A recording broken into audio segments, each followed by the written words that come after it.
O Coliseu é um dos maiores e mais importantes monumentos da história. São quase 50 metros de altura e mais de meio quilômetro de circunferência. Uma massa estimada de 1,5 milhão de toneladas. E ele poderia ser ainda maior, mais massivo e mais imponente se não tivessem destruído metade dele e espalhado pela Itália. Talvez você nunca tenha dado atenção a isso, mas repare que a parede externa do Coliseu está pela metade, o que já tem um tempo, muito tempo inclusive, séculos. E isso tem a ver com uma parte muito pouco conhecida da história, que é a história do Coliseu depois dos gladiadores. Uma história que tem a ver com imperadores pobres, mártires deslocados, papas mineradores e terremotos mais ou menos inocentes, além dos vários usos inusitados dessa arena monumental durante a Idade Média e a Idade Moderna. Mas antes de falar da destruição do Coliseu, a gente precisa falar pelo menos o básico sobre a sua construção. E antes ainda, falando em básico, deixa eu aproveitar para falar sobre a melhor camisa básica que eu já usei na vida,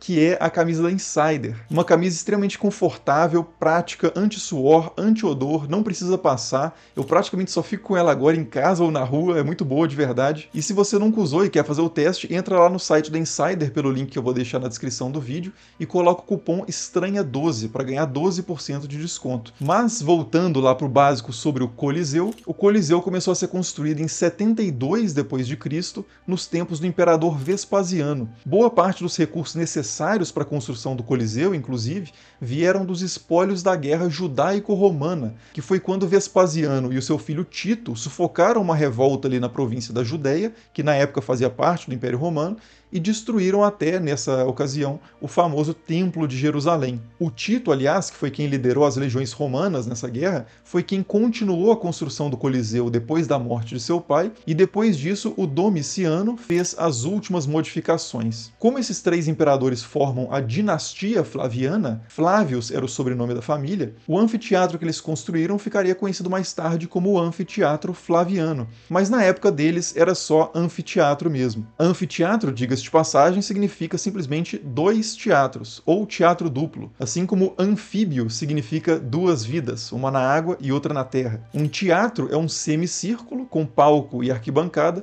e um anfiteatro é o círculo todo. E por que a gente chama essa estrutura de Coliseu e não de anfiteatro ou anfiteatro flaviano? Então, esse é um nome antigo que faz referência a um colosso, ou seja, uma estátua gigante que tinha perto dele. No caso, uma estátua de Nero, que foi depois transformada em uma estátua do deus Sol. Então esse nome Colosseum, no latim, não era exatamente porque ele, o monumento, era colossal, mas porque ele era o anfiteatro do Colossus, que era o ponto de referência. E quanto ao que acontecia dentro dele, isso é bem conhecido, né? As lutas de gladiadores, as caçadas muitas vezes com animais exóticos trazidos de várias partes do Império, as execuções públicas de pessoas condenadas sob o direito romano, alguns programas um pouco mais leves, como peças de tragédia e comédia, e alguns dizem até que tinham simulações de batalhas navais nesse monumento, mas isso atualmente é bem questionado pelos historiadores. De qualquer forma, o Coliseu então era uma arena de espetáculos públicos que aconteciam nesse palco gigante de areia, daí a palavra arena, inclusive, que significa exatamente areia. E esses espetáculos podiam ser vistos por mais de 50 mil pessoas presentes, cada uma ocupando seu próprio lugar segundo o seu status social. O imperador e os senadores, logicamente, tinham os melhores assentos e a plebe via a confusão um pouco mais de longe. Esses espetáculos aconteceram por muito tempo, mas aos poucos eles foram ficando cada vez mais modestos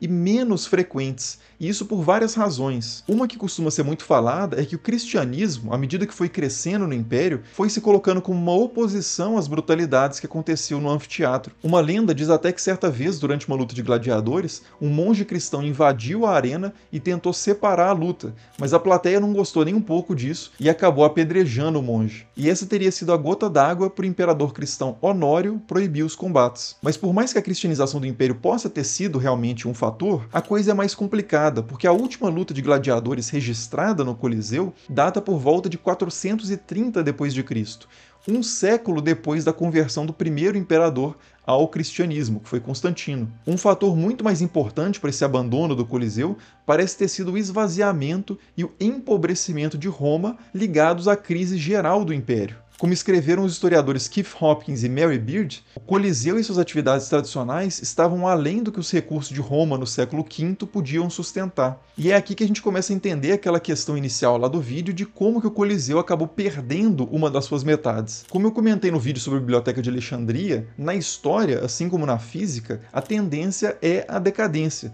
Se você não fizer nada, o tempo come tudo. E isso se aplica também ao Coliseu.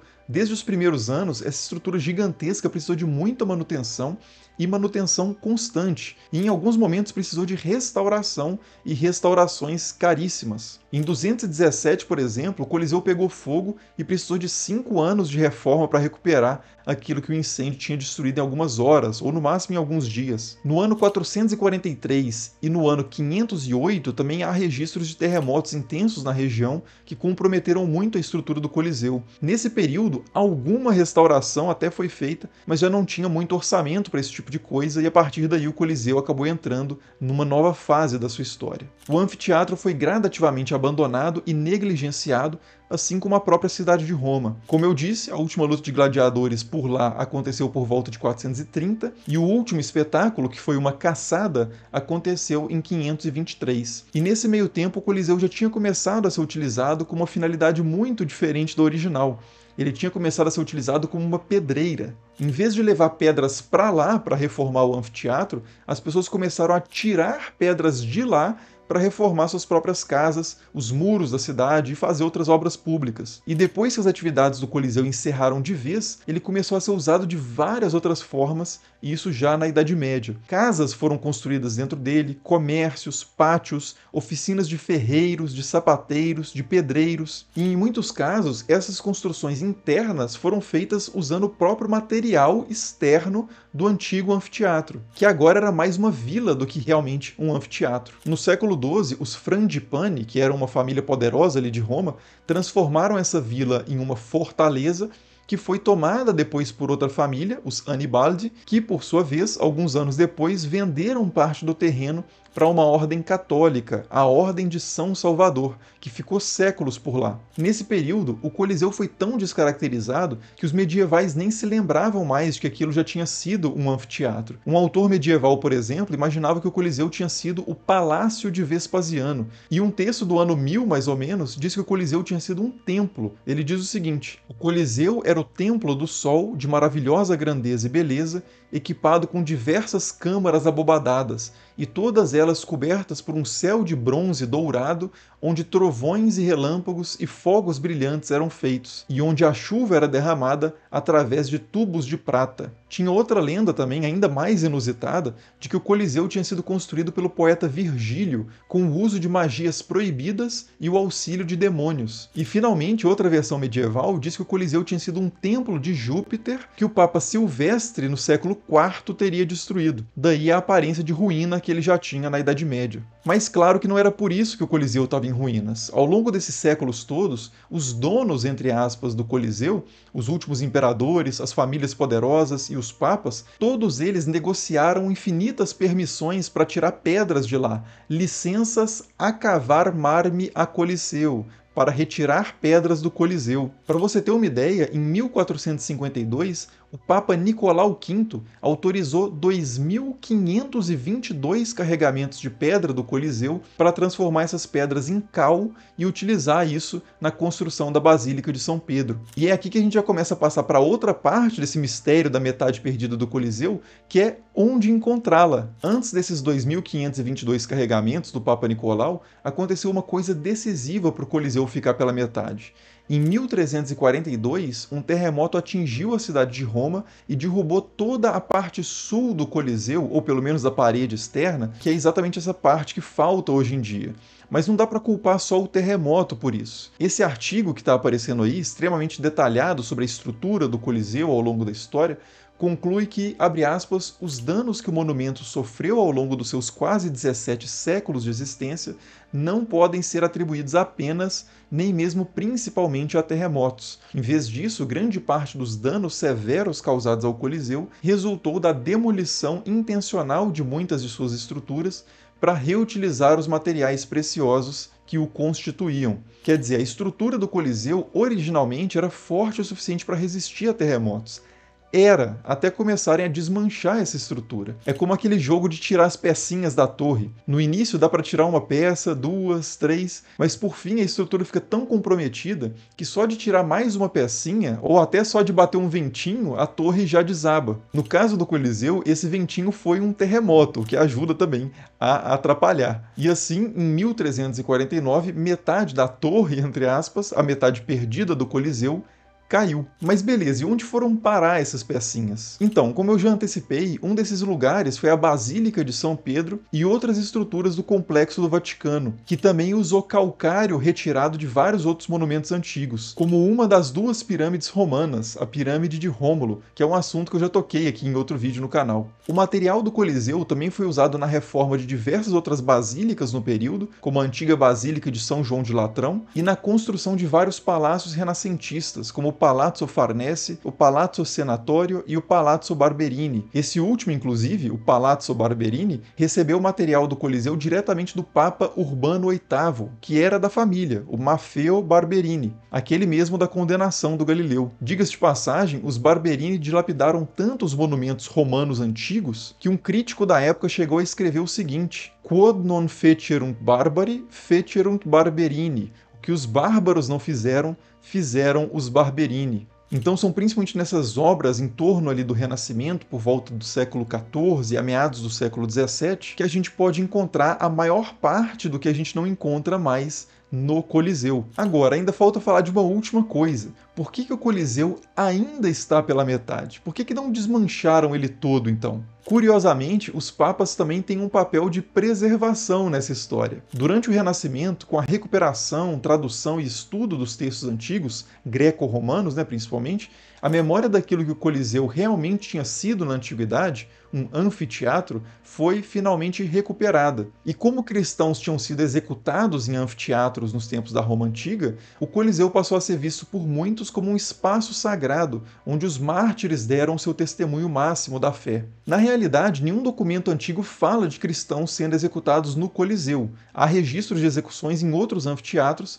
mas nada no Coliseu. De qualquer forma, essa associação entre o Coliseu e os mártires começou a ganhar muita força a partir do século XVII e acabou motivando a preservação, finalmente, desse monumento. Uma das principais expressões disso é uma inscrição do Papa Bento XIV colocada no Coliseu em 1750, que diz o seguinte: o anfiteatro flaviano, famoso por seus triunfos e espetáculos, dedicado aos deuses dos pagãos em seu culto ímpio, foi redimido dessa superstição impura pelo sangue dos mártires. Esse mesmo Papa proibiu o uso do Coliseu como pedreira e ergueu estações da Via Sacra na arena, convertendo, de certa forma, esse anfiteatro pagão em um local de culto cristão. Nesse mesmo espírito, vários outros papas depois dele fizeram reformas importantes no monumento, fortalecendo a sua estrutura, instalando pilares externos e internos e devolvendo, por assim dizer, algumas pecinhas que tinham sido tiradas. E depois, no século XIX, o Estado finalmente assumiu esse papel de cuidar do monumento, limpou, entre aspas, o que os cristãos fizeram ali ao longo dos séculos e começou escavações arqueológicas para recuperar a história do antigo anfiteatro flaviano. Só que aqui tem uma certa ironia, porque nesse esforço moderno de recuperar a história do monumento, que já tinha perdido metade da sua estrutura, os arqueólogos do século XIX acabaram destruindo metade, ou até mais da metade, da história do monumento, ou pelo menos destruindo a materialidade que permitiria que a gente pudesse reconstruir essa história de forma mais precisa. Tudo que eu contei aqui sobre essa história do Coliseu para além da antiguidade também é história. O Coliseu também tem uma história medieval, uma história moderna, uma história contemporânea, e no afã de recuperar a história antiga apenas, as outras foram quase que completamente destruídas. Sobrou uma ou outra peça, o suficiente para os historiadores que eu peguei como referência para esse vídeo conseguirem dizer uma ou outra coisa sobre essa história pós-antiga do Coliseu. Mas é uma história muito fragmentada, esburacada, dilapidada, como ele mesmo, esse anfiteatro barra vila, barra igreja, barra sítio arqueológico, barra ponto turístico que foi e é o Coliseu. E se você não conhece as histórias das pirâmides romanas e do obelisco do Vaticano, que também são monumentos que têm histórias pós-antigas muito interessantes, dá uma olhada aí depois nesses dois vídeos que estão aparecendo aí na tela. Muito obrigado, como sempre, por assistir e até o próximo vídeo. Falou!